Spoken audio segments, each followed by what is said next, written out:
Bonjour tout le monde ou bonsoir à vous tous et merci de nous avoir joints ce soir euh, pour le séminaire de web de développement professionnel pour les arbitres de 2019.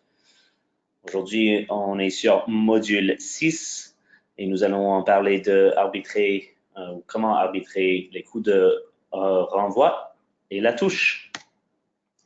Alors, nos objectifs ce soir, par la fin du séminaire, nous, comme participants, aurons une compréhension de comment l'arbitre peut gérer les renvois et les compétitions en l'air, auront une compréhension du rôle de l'arbitre dans la configuration de l'alignement et dans la facilitation des redémarrages de jeu, voir des images de jeu déloyales qui peuvent se présenter à l'alignement. Et finalement, nous allons obtenir une mise à jour au sujet du cadre des sanctions en cas de plaquage de World Rugby qui vient de sortir il y a quelques semaines.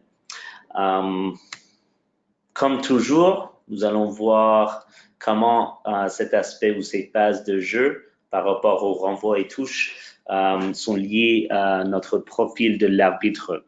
Alors, pour commencer, évidemment, on doit être vigilant avec nos compétitions dans l'air et c'est le même concept. Alors, la concept quand nous sommes à l'alignement et aux touches avec le lancer du ballon et le saut, évidemment, pour essayer de obtenir ou de contester le ballon, il y a des principes que nous voulons voir dans l'air et notamment pour s'assurer la sûreté de nos joueurs et la santé de nos joueurs et pour éviter des situations où nous pouvons avoir des situations dangereuses.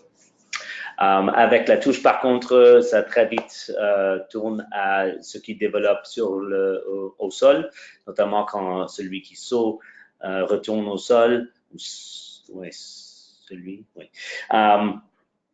Pour probablement former le môle ou recommencer le jeu tout après. Alors, avec nos aspects de profil, on a évidemment nos facteurs clés. Alors, dans notre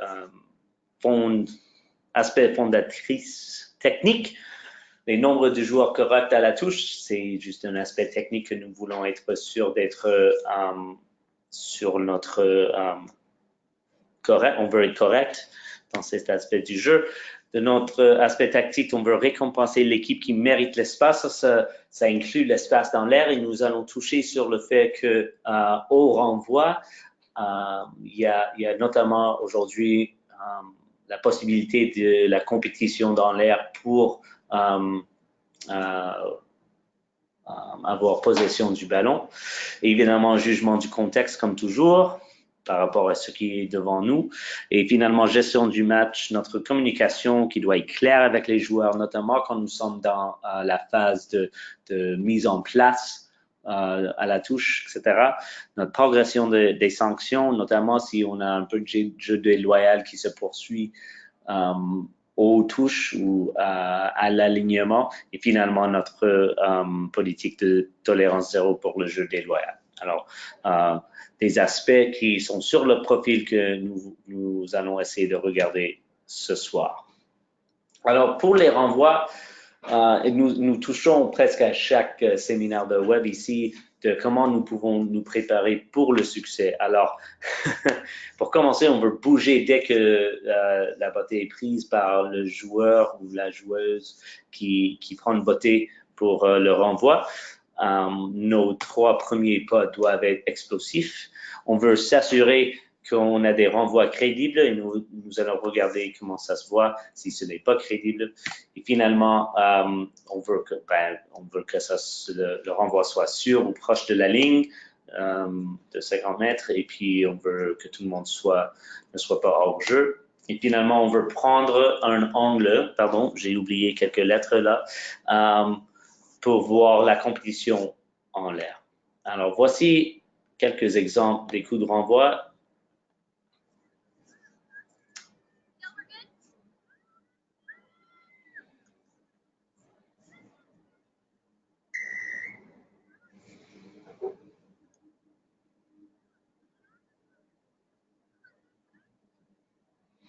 Alors, comme toujours, nous allons regarder le vidéo et après on peut en discuter. Évidemment, ici, dans cette situation, on a l'arbitre qui fait très bien pour être sûr que tout le monde est prêt. Un bon sifflet pour commencer le match. Par contre, on prend le coup de pied bien devant la ligne de 50 mètres. Alors, c'est pas forcément qu'on doit arrêter le jeu à ce moment-ci. Par contre, on veut être sûr qu'à la prochaine, on est dans une position où on parle avec le botteur ou la botteuse pour être sûr qu'on prend le coup de pied de la bonne place. Et on a une bonne ligne ici qui n'est pas hors jeu. Par contre, si le botté était pris sur la ligne, bon là, on a une situation différente. Alors, juste pour être sûr, on veut être sûr qu'on voit nos coups de renvoi avec un peu plus proche de la ligne. Et ici, évidemment, on a une bonne ligne de hors-jeu ou pas hors-jeu. Alors, comment ça regarde quand tout va bien?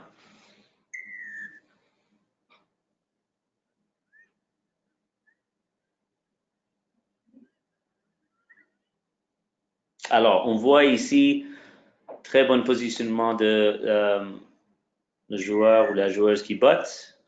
Ballon sur la ligne, pardon. Très bien pris comme botté. Et on voit tout le monde et derrière la botteuse. On voit l'arbitre qui a une accélération très vite pour être sûr d'être en place pour voir cette position de contestation.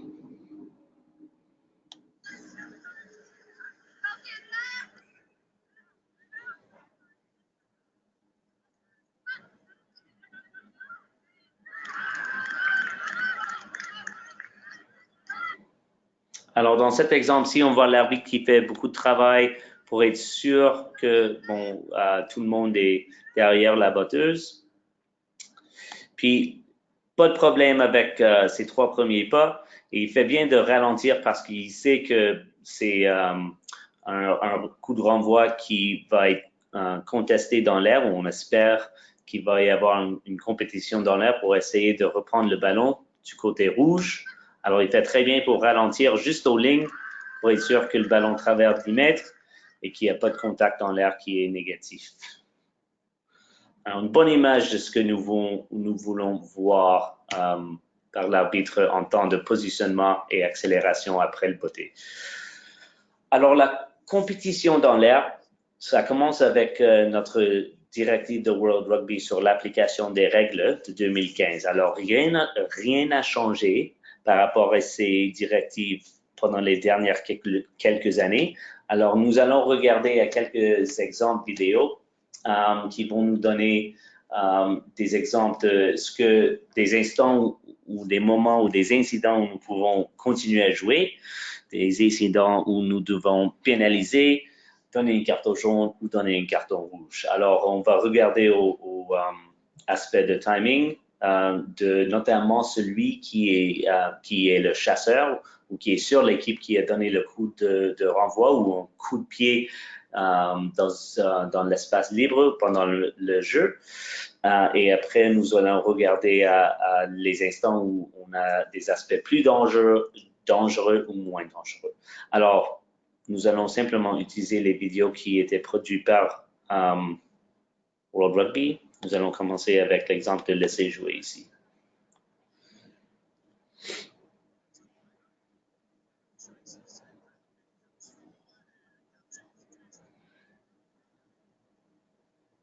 Alors, on a vu ici l'exemple c'est évidemment dans du jeu ouvert ici et non pas dans un coup de renvoi, mais on voit le chasseur en 15 blancs qui était bien derrière. En fait, c'était le botteur. Et on voit le moment où on a cette contest ou cette compétition dans l'air. Le timing était excellent. Tous les deux, comme joueurs, sont dans l'air. Alors aujourd'hui, ce qu'on veut voir pour cette compétition du ballon, on veut voir ces joueurs qui sont compétition dans l'air. Et on ne veut, quand on regarde cet aspect tactique de la décision, quand on veut donner cette récompense à l'équipe qui a mérité cet espace, Bon, ces deux équipes-là, ils ont tous les deux mérité cet espace. Quand nous avons quelqu'un ou un joueur qui est dans l'air et un joueur qui est au sol, est-ce qu'on a bien mérité cet espace? Et cet espace doit avoir comme inclusion cet espace dans l'air, là où le ballon va être attrapé. Alors, nous allons regarder plus d'exemples pour être capable de mieux voir ces raisonnements.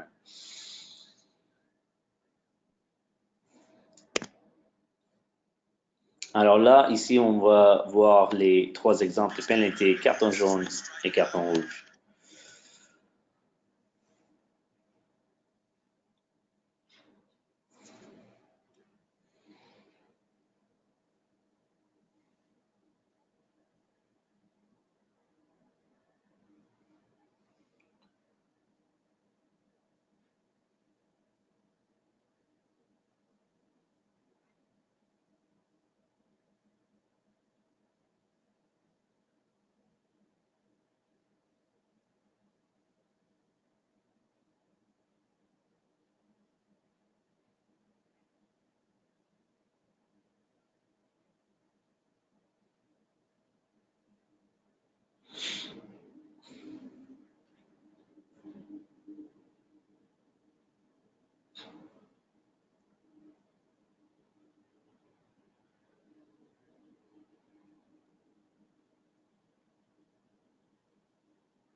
OK.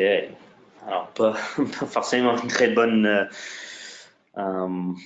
image qu'on voit à la dernière exemple, ça. Mais bon, on va commencer avec la situation de pénalité seulement. Alors, on voit ici avec le coup de renvoi, avec le chasseur qui descend. Alors, le chasseur, le timing pour cette compétition pour le ballon n'est pas très bon. Alors, il n'est pas dans une véritable position pour être capable de récupérer le ballon, tandis que le joueur en bleu a une position dans l'air qui est bien plus, qui mérite cet espace plus que le joueur en blanc. Alors, si nous regardons l'action elle-même, le résultat n'est pas forcément dangereux. Alors, le joueur en bleu est capable de se lever. En fait, c'est le joueur en blanc qui est probablement plus blessé que le joueur en bleu. Mais on voit que l'exemple ici, on ne voit pas celui qui gagne le ballon qui tombe dans une position dangereuse.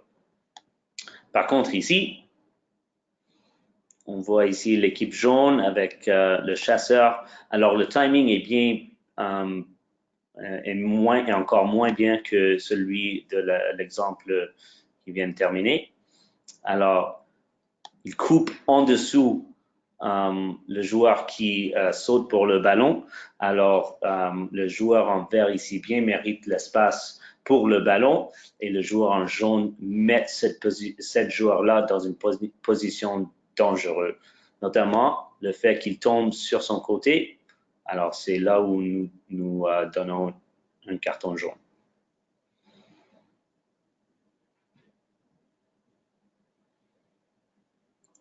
Finalement, avec l'exemple du carton rouge, on voit que le joueur qui chasse, oui, il regarde pour le ballon, mais il ne regarde pas pour cet espace. Alors, l'espace dans l'air est critique ici pour notre décision et le fait, bien évidemment, que le joueur noir qui saute pour le ballon tombe dans une position très, très dangereuse, nous dit que le joueur ici en jaune mérite un carton rouge.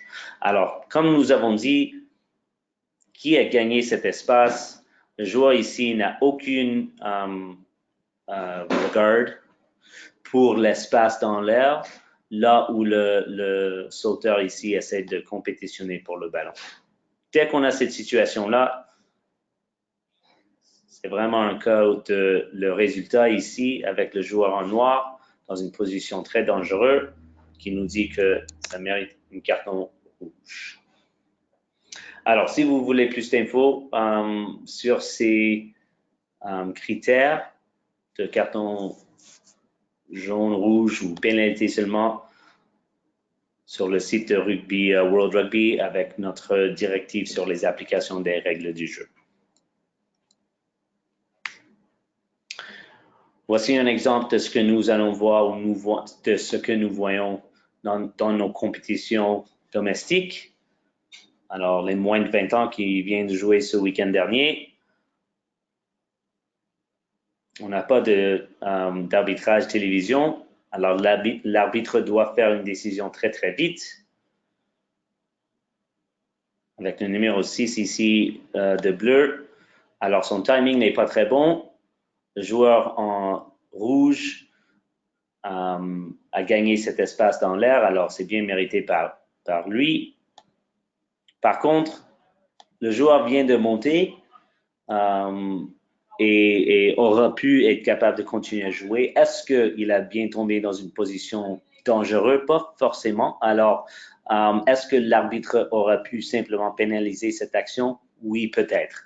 Par contre, quand on le voit seulement une fois, on doit commencer avec qu'est-ce que ça va probablement mériter? Carton jaune.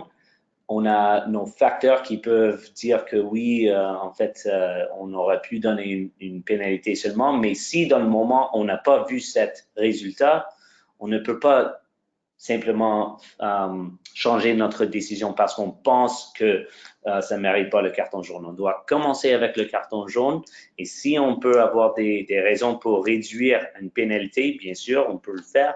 Par contre, dans cette situation, l'arbitre a dit non. J'ai vu le plaquage qui mérite une carton jaune et il n'a pas pu se dire que oui, ça mérite une décision moins forte. Alors voilà, carton jaune.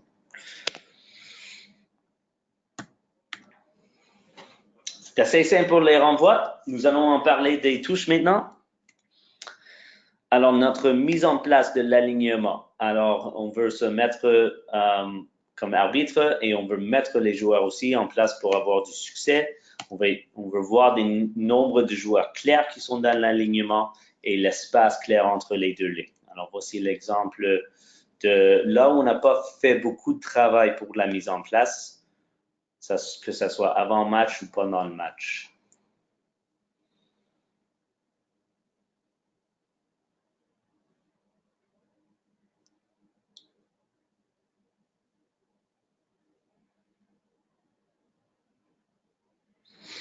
Alors, c'est un exemple de ce que nous voulons éviter comme arbitre. Ici, on a l'alignement et les nombres dans l'alignement qui se présentent comme 2 pour l'équipe en attaque. Et notamment ici c'est peut-être assez clair, mais on n'a pas une formation qui est stable avant que le ballon est lancé.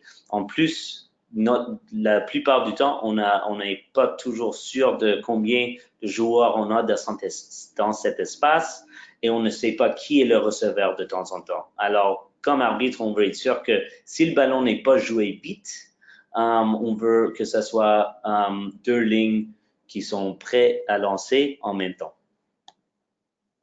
Et nous allons regarder comment ça se peut ou comment nous voulons que ça regarde.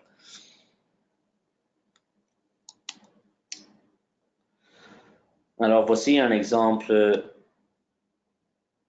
de comment l'arbitre n'a peut-être pas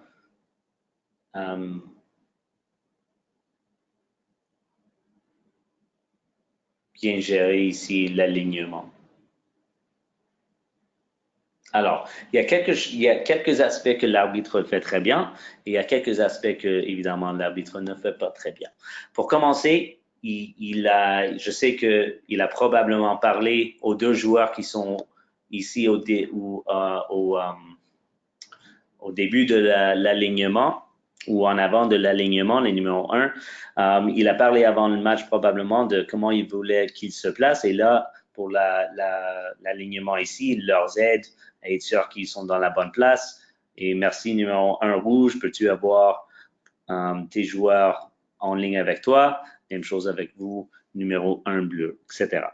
Ce qu'il n'a pas très bien fait, c'est de communiquer avec que ça soit le lanceur ici ou son arbitre assistant pour être sûr que le ballon n'est pas lancé jusqu'à ce que tout le monde est prêt, tandis que lui, il est en train de gérer la ligne de 10 mètres ou la ligne d'hors-jeu de 10 mètres pour la défense, ou en attaque, pardon. Alors, on a une situation où le lancer est fait pendant que l'arbitre ne regarde même pas la ligne de touche ou la touche. Alors, si on n'a pas d'arbitre assistant, ça peut définitivement être un problème. Heureusement, le ballon est même gagné par l'opposition, mais il n'y a pas de problème dans cet aspect. Alors oui, on peut jouer, mais dans une situation domestique, c'est probablement pas la situation idéale.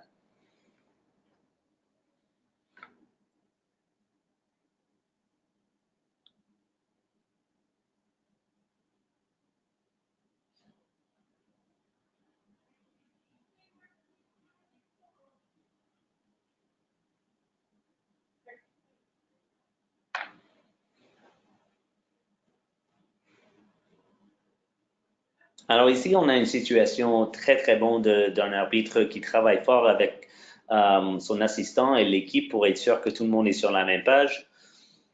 Tout le monde est clair par rapport à ce qu'on veut voir. Alors, on a les joueurs rouges ici qui forment la ligne de l'alignement, mais ils sont juste deux. On ne sait pas exactement où est le receveur. On n'est pas clair avec les numéros, avec des joueurs qui viennent plus tard. Alors, l'arbitre fait un bon travail ici pour arrêter le jeu. Non, on veut que tout le monde soit en ligne. L'arbitre assistant ici travaille avec lui pour être sûr que le ballon n'est pas lancé jusqu'à ce que tout le monde est prêt. Et puis voilà, quand tout le monde est prêt, on peut avoir la touche qui commence. L'autre chose, c'est si on n'a pas d'arbitre assistant, on peut demander au lanceur du ballon d'être sûr de mettre le ballon sur le sol ou au sol jusqu'à ce que tout le monde est prêt. Et après, on peut continuer avec le match. Bien sûr, ce qui souvent la phase du jeu après le lancer du ballon et souvent si le ballon n'est pas passé au receveur direct après le lancer du ballon, on a la formation du môle. Alors, ce qu'on veut voir, c'est dans cette formation, on ne veut pas avoir de l'obstruction et on veut voir que le transfert du ballon se fait de main à main. Alors, malheureusement, on n'a pas ces exemples en français ou écrits en français de World Rugby. Alors, je vais en parler en français, mais évidemment, ce qu'on veut voir, c'est celui qui prend le ballon du sauteur, soit attaché. Les autres joueurs qui joignent viennent du dernier pied. Et celui qui a le ballon dans le môle ne passe pas derrière par le môle. En fait, le ballon est transféré de main à main. Okay, alors, on va regarder encore une fois avec des pauses. On veut voir ici celui numéro 8, 8 jaune qui prend le ballon, qui doit être attaché à son sauteur. On veut voir le numéro 7 qui entre. On veut le voir venir du dernier pied et non pas du côté. Et finalement, le transfert du ballon doit être fait par de main à main. Alors, idéalement, c'est le numéro 1, je pense ici, qui prend le ballon du numéro 8 et non pas le numéro 8 qui se passe au arrière du môle. Alors, voici un exemple de ce que nous voulons voir.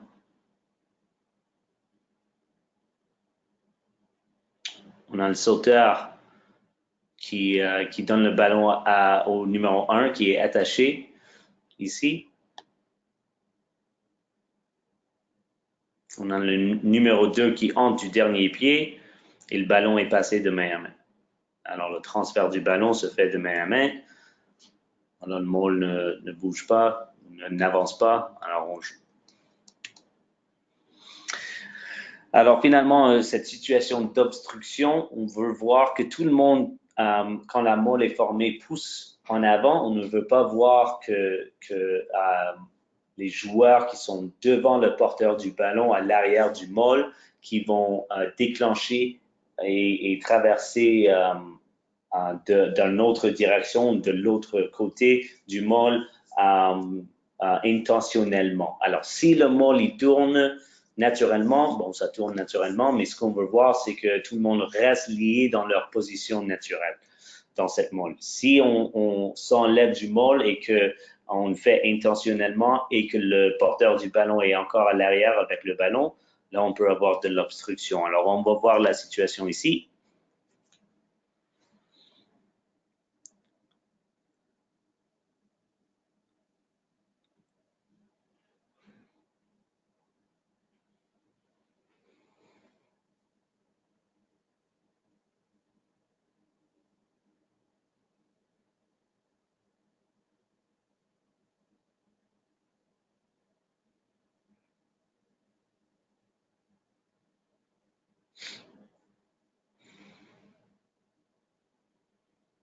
Alors, on va juste regarder du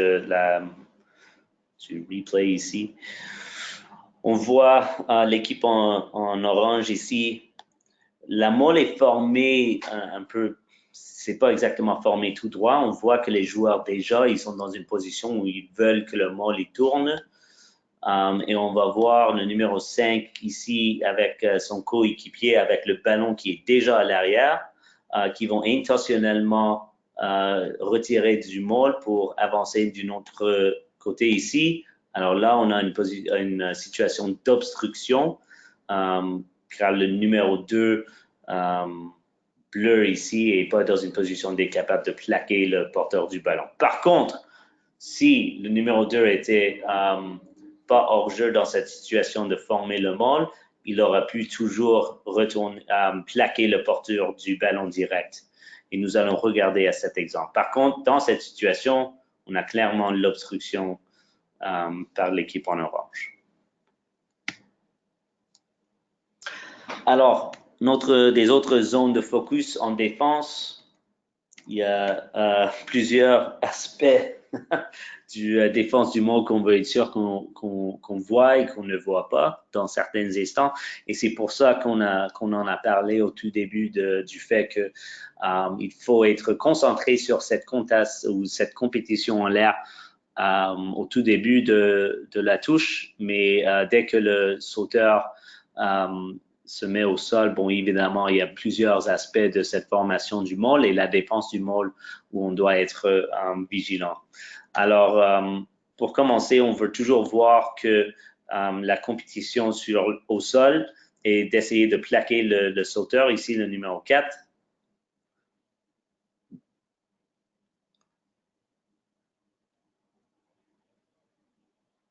Alors, le numéro 4 noir, c'est lui qu'on veut voir que la défense en jaune essaie de plaquer et de tirer au sol. Par contre, leur première action est d'essayer de contester le supporter du sauteur. Alors, le numéro 8 ici, noir, est le premier à être plaqué, qui est un gros problème, notamment si le timing de l'équipe jaune en défense est encore pire que là où il était. Numéro 4, noir, était peut-être dans une position d'être blessé ou mis au sol dans une position très, très dangereuse. Alors, cette action ici de prendre le supporter du ballon doit être pénalisée ici et on doit être super vigilant comme arbitre pour être sûr que ces actions ne mettent pas le sauteur dans une position dangereuse.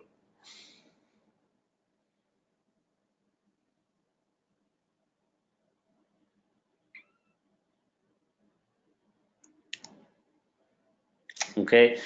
Un autre aspect du défense du molle qu'on veut voir, c'est on ne veut pas voir les joueurs ou les défendeurs qui nagent du côté du molle pour essayer de le séparer ou de le tourner intentionnellement. Alors, on prend un peu de temps pour que l'arbitre prenne sa décision ici.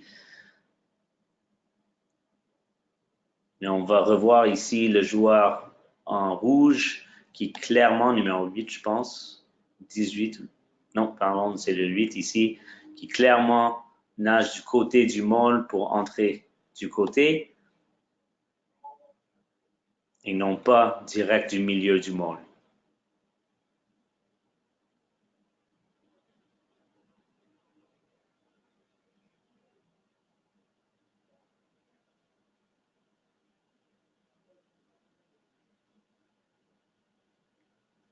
OK. C'est un exemple assez clair. Si l'autre aspect du jeu déloyal, que j'ai pas un exemple vidéo, mais c'est évidemment quand cette compétition dans l'air, le timing n'est pas super, notamment de l'équipe en défense qui veulent essayer de contester le ballon et ils tirent sur le porteur ou pardon le sauteur opposé. Alors on veut être sûr que les joueurs qui sautent, ils vont juste pour le ballon et s'il y a contact, c'est vraiment juste à l'intérieur des bras qui se touchent pendant qu'ils essaient de obtenir ou de gagner le ballon. Okay.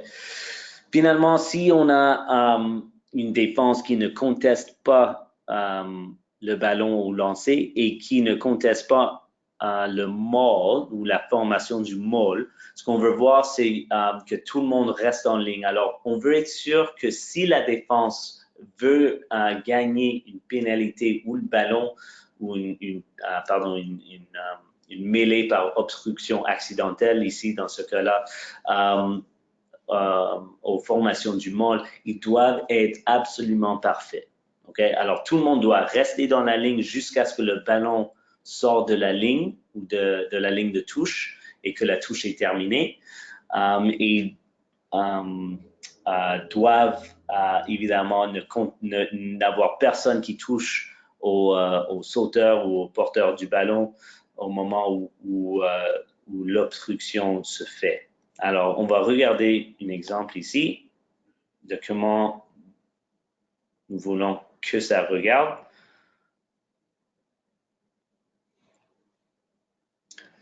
C'est pas une image qu'on voit beaucoup.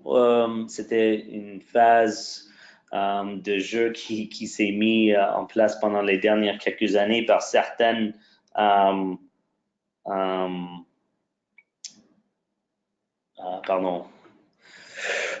il y avait cette phase d'expérimentation avec cette phase du jeu. Par contre, ce que l'équipe en bleu a bien fait ici, c'est que tout le monde est resté dans la ligne ou leur alignement. Ils ont, en anglais, on dit parting of the seas. Ils ont simplement ouvert un espace ici pour que le porteur du ballon puisse marcher. Et dès que le transfert est fait par le sauteur au numéro 6 ici, là, le ballon est sorti de la ligne de touche et alors la touche est terminée. Alors, le premier défendeur ici pour bleu est capable de entrer cette situation du côté, mais il n'est pas vraiment du côté parce que c'est jeu ouvert pour essayer de plaquer numéro 6 noir. Par contre, si à ce moment-là, juste avant le transfert, il y avait les joueurs en bleu qui reculent de la ligne, on veut que c'est eux qui soient pénalisés pour commencer. Alors, on ne veut pas donner cette sanction d'obstruction accidentelle si ces joueurs ne restent pas dans l'alignement. Alors, c'est un risque de le faire, notamment à cette position ici de 5 mètres de la ligne, parce que si le sauteur était conscient du fait qu'il n'y a pas un môle, parce qu'il n'y a personne en bleu qui conteste ici, il aurait pu juste marcher ces 5 mètres pour marquer son essai. Alors, c'est vraiment, ça prend un risque, mais si c'est bien fait, ou peut-être sur une autre partie du terrain, là, on peut peut-être avoir du succès. Alors, comme nous avons dit, dès que le ballon est donné du sauteur au numéro 6, la touche est terminée et le plaqueur peut entrer du côté ici parce que c'est jeu ouvert pour essayer de compléter le plaquage.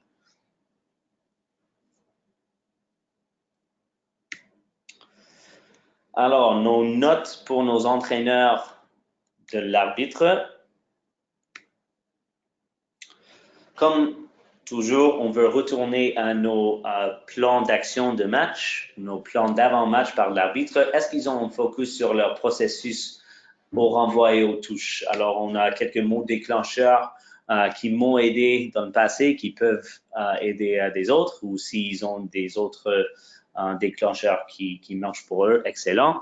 Mais notamment cette concept de mes 3 premiers pas. Alors, est-ce que je prends des 3 premiers pas explosifs quand je cours après le coup d'envoi, après que le ballon est sorti du mêlée ou le rock, etc.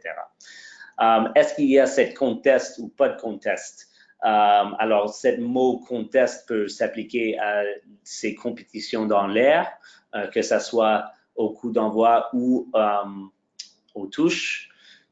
Et pas de contest, ça peut être juste quelque chose pour me faire rappeler que dans certaines situations, il y a une équipe en défense aux touches qui ne va pas peut-être contester cette touche. Alors, est-ce qu'il y a des autres aspects de cet alignement dont je dois être vigilant?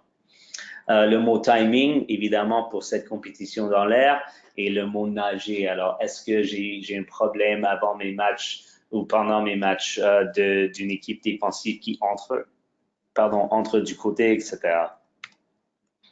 Entre au môle du côté.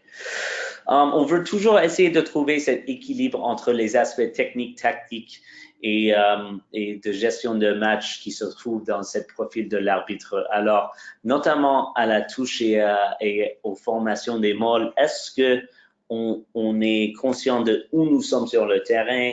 Est-ce qu'il y a des résultats de ces actions qu'on peut gérer ou on peut essayer de vraiment travailler avec les joueurs pour communiquer ce qu'on a besoin de voir? Alors, la formation des môles, c'est un joueur qui est hors jeu juste à cette phase de formation. Est-ce qu'on peut les faire reculer avant que le môle est formé? On a un peu de temps pour qu'on n'a pas besoin de siffler ou jouer de l'avantage.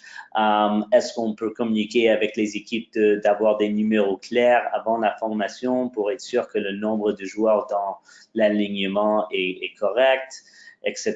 Est-ce qu'on utilise ces actions ici ou ces ressources et notre habileté de savoir le jeu pour nous aider où nous sommes sur le terrain, où est-ce que je me positionne comme arbitre, est-ce qu'on se met dans une position qui va nous donner le plus de succès, etc. Alors, comme entraîneur d'arbitre, est-ce que nous sommes conscients du fait que l'arbitre travaille sur ou avec toutes ces ressources pour être sûr que nous avons un redémarrage du jeu, notamment aux touches, pour être sûr que le jeu le jeu est fluide, en essence. Finalement, la santé du joueur, est-ce que l'arbitre est conscient des actions négatives, notamment à ces phases de compétition dans l'air, que ce soit dans le jeu ouvert ou au renvoi, et est-ce qu'on a cet aspect de santé de joueur en tête quand nous arbitrons la formation du mêlée et la défense du mêlée notamment, avec la protection du sauteur en tête. Alors, World Rugby, on est terminé ici avec les coups de renvoi et la touche. Alors, on va vite discuter ce que nous allons faire avec la cadre des sanctions en cas de plaquage haut qui a été lancé par World Rugby il y a quelques semaines. Alors, il y a dès le 24 mai, World Rugby a lancé cette cadre de sanctions pour être utilisé aux compétitions internationales immédiatement. Alors, ça, c'est le championnat de moins 20 ans qui se passe maintenant en Argentine. La compétition moins 20 pour du trophée qui va se passer en Brésil. Et après, évidemment, les tests cet été masculin et féminin et la Coupe du Monde qui va commencer, ainsi que les compétitions internationales de rugby S7. Ce qu'ils ont décidé, c'est que toute union ou nation qui avait déjà commencé leur compétition, ils étaient capables de soit commencer utiliser cette cadre dès maintenant, soit ils pouvaient regarder à l'implémenter plus tard dans la saison ou attendre à la prochaine saison. Alors, ce que nous avons décidé, c'était d'implémenter cette cadre à tous nos compétitions domestiques dès le 1er juillet. Alors, ce que nous allons faire, c'est nous allons envoyer plus d'informations par notre avenue de communication sur le site web, Twitter, Facebook, etc.,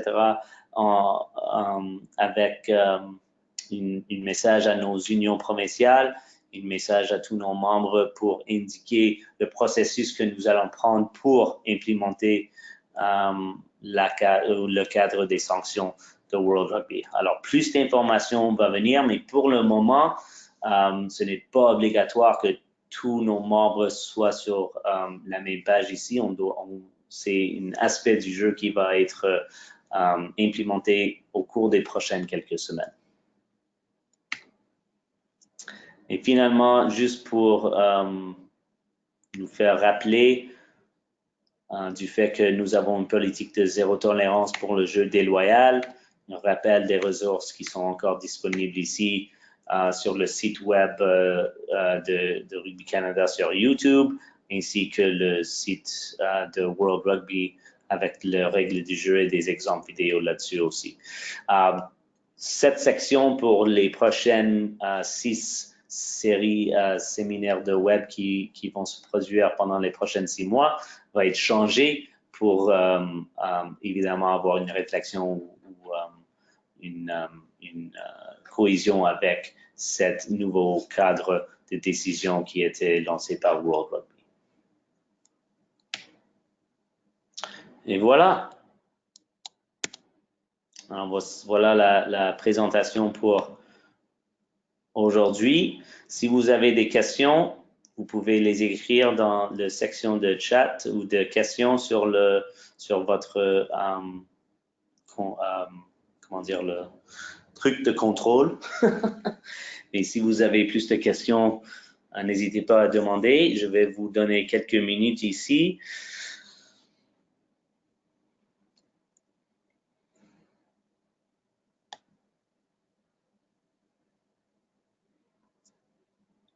OK.